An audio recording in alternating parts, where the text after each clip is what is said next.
The disadvantages of being a nakyeyombekedde are countless. But the advantages of being a nakyeyombekedde are also countless.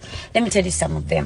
I can wake up in the morning and turn my sitting room into a gym, a club, a spa, a massage parlor, anything without asking Tata Junior if it's okay. Okay? And then I can wake up and just have a barbecue at midnight. It's nice without seeking permission from Tata Junior.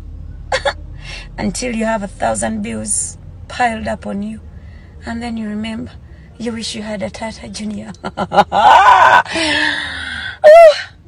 When the pipe has broken, when the electricity, when what, when you see nakyeyombekedde kiva mu kuwombeka mu kuzimba oba n'obeera weka. Kakati bw'agamba nakyeyombekedde agamba ye tabeera na musajja alina ebibyo alina amaka ge abeera yekka, naye ate tekitegeeza nti nno teyeegatta na basajja.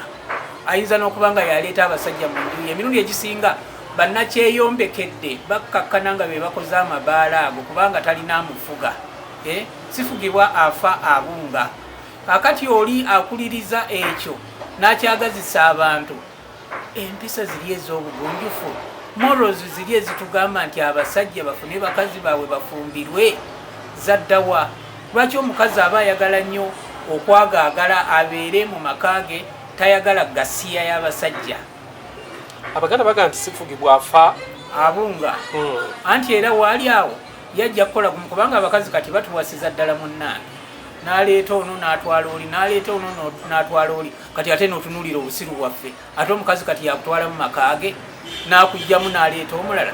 Kyova olaba nti ebisinga okutabangula abasajja okutta abakazi byebyo. Ettemu erimu lijja olw'okubeera nti waliwo ebintu bye tutwala ng'ebyolusaago. Kati omukazi olw'okuba alina ssente ze atandise okuwasa abasajja nga bakyusa ng'omusajja bw'akikola. Abasajja beekwasa okusajjalaata. Kati abakazi bakole ki? Tajja ajja gamba nze sifugibwa. Kakati ye gy'anaakoma obutafugibwa gye bajja okukoma okumukwabula. Sikulimba.